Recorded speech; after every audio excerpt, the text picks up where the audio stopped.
Gospodin s vama. I s duhom tvojim. Čitanje Svetog Evanđelja po Luki. Slava tebi, Gospodine. U ono vrijeme reče Isus svojim učenicima: Oganj dođog baciti na zemlju, pa što hoću ako je već planuo? Ali krstom mi se krstiti i kakve li muke zame dok se to ne izvrši. Mislite li da sam došao mir dati zemlji? Nipošto kažem vam, nego razdjeljenje. Ta bit će osada petorica u jednoj kući razdijeljena, razdijelit će se trojica protiv dvojice i dvojica protiv trojice. Otac protiv sina i sin protiv oca. Mati protiv kćeri i kći protiv matere. Svekrva protiv snahe i snaha protiv svekrve. Riječ Gospodnja. Slava tebi, Kriste.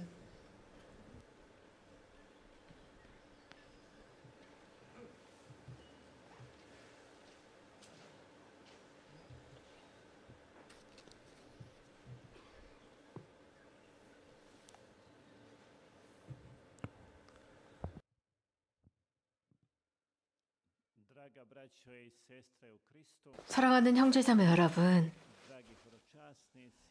교형자매 여러분, 사랑하는 순례자 여러분, 또 인터넷이나 라디오 방송을 통해서 이 미사에 참여하고 계시는 모든 신자 여러분, 오늘 복음 말씀을 들으면서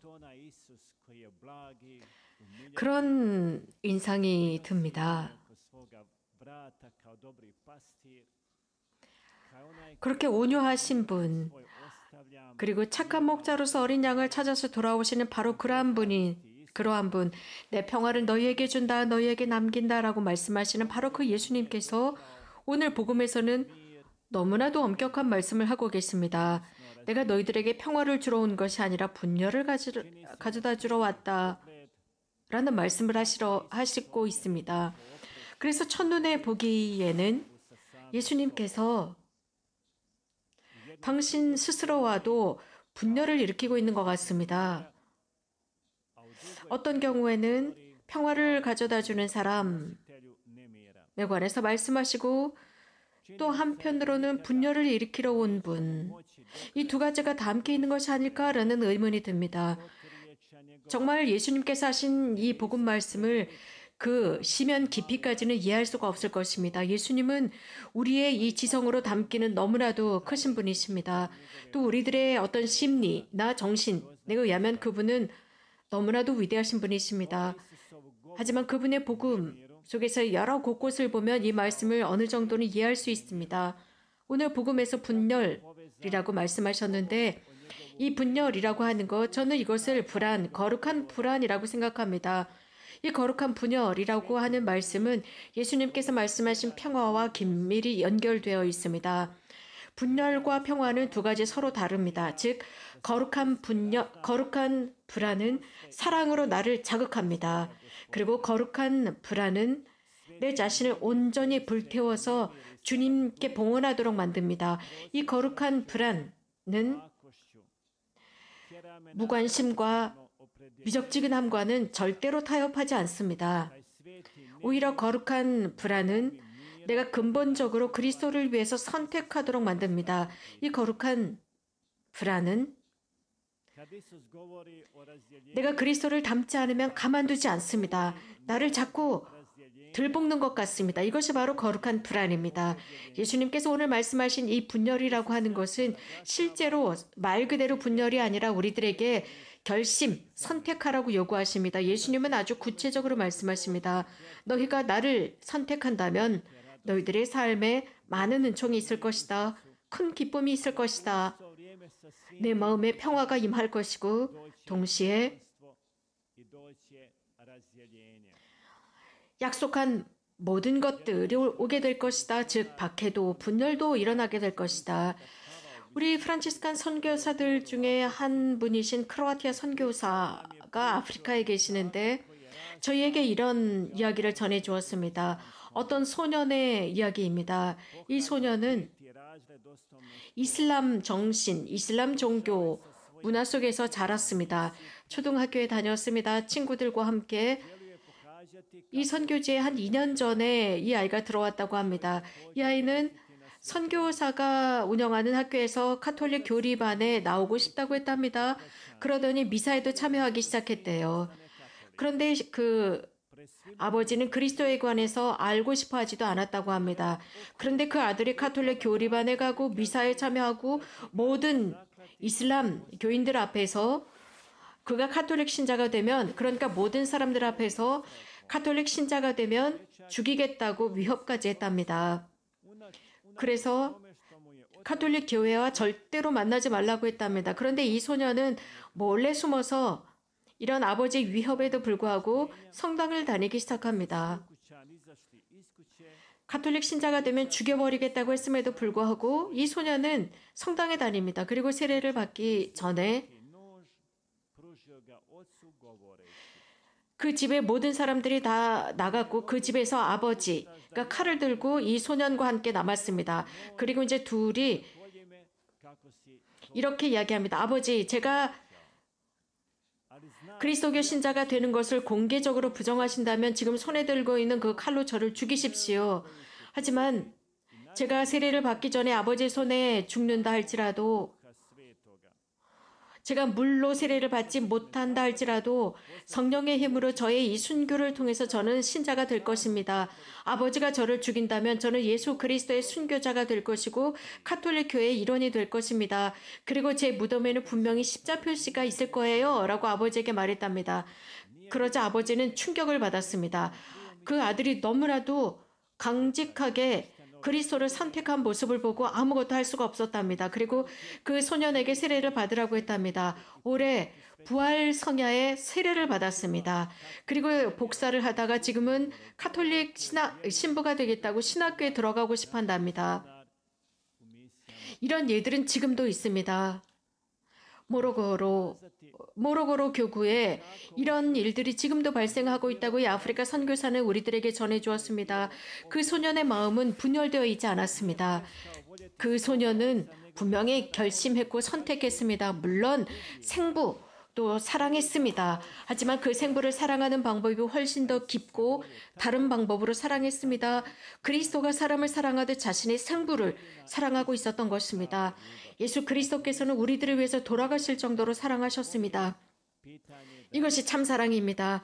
바로 우리가 사랑하는 것을 위해서 죽을 준비가 되어 있지 못하다면, 또 그리스도를 위해서 죽지 못하고 그리스도를 선택하지 못한다면 나는 이 삶에서 분열을 일으키는 사람이 됩니다. 우리들의 신앙이 굳건하게 하느님을 믿는 사람, 즉 믿는다라고 하는 것은 크게 돈을 들이지 않아도 됩니다. 단지 믿는다라는 행위는 주님 곁에 있으면서 기쁨을 느끼는 것입니다.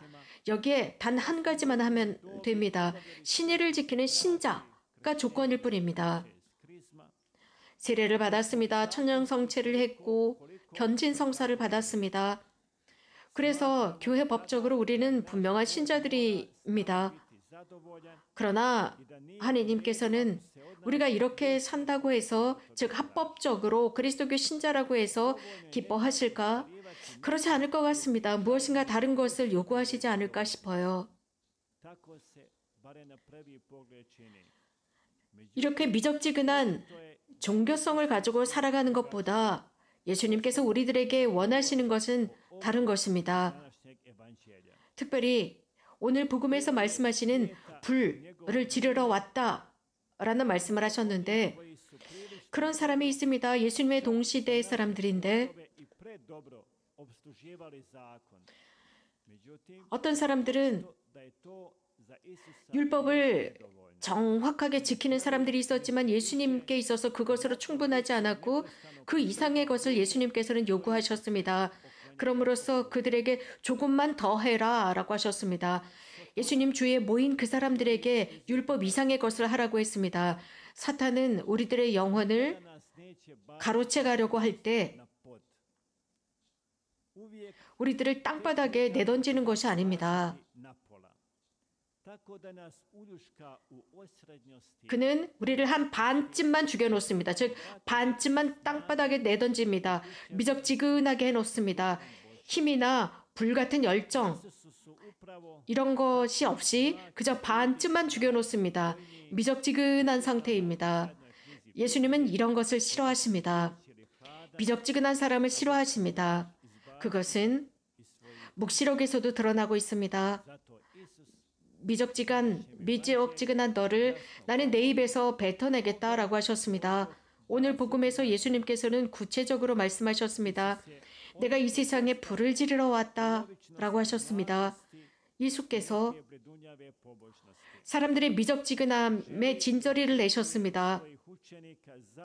예수님께서 당신의 제자들에게 원하시는 것은 열렬한 신앙, 책임을 질 줄 아는 신앙, 그래서 산까지도 움직일 수 있는 신앙, 이 세상의 대지의 모습을 바꿀 수 있는 신앙을 요구하십니다.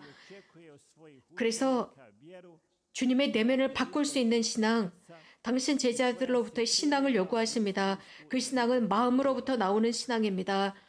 그래서 뜨거운 깊이 있는 사랑에 가득 찰 수 있는 신앙입니다. 예수님께 있어서 전통적인 교적에만 있는 그런 신자들을 원하는 것이 아니라 신의와 사랑을 실천하는 신자들을 원하고 있습니다. 시에나의 성령 카타리나는 말씀하셨습니다. 하느님께서 원하시는 사람이 된다면 하느님의 말씀의 불이 여러분들의 마음에 도달할 것입니다. 그러면 여러분들이 세상에 불을 지를 수 있습니다. 단지 그분께 그렇게 하시도록 허락할 때 가능합니다. 나는 세상에 불을 지르러 왔다고 예수님은 말씀하셨습니다. 나는 너희들에게 이 불을 가져왔다라고 하셨는데 예수님께서는 불이라는 상징을 쓰시는데 제자들에게 성령을 보내셨습니다. 그 성령은 불의 형상으로 그들에게 내려왔습니다. 불, 그것은 정화하고 쇄신시키는 기능이 있습니다. 태웁니다. 불완전한 것을 태워버립니다. 그들은 불을 통해서 달궈지고 단련됩니다. 정화됩니다. 더러운 모든 것은 불에 태워집니다. 그들 안에 있는 모든 것이 불에 태워집니다. 성령의 불은 우리들 모두를 불태워서 하느님께서 말씀하신 대로 살지 못하도록 하는 모든 것을 불태워버립니다. 쓰디씀과 불만과 불만족과 받은 상처와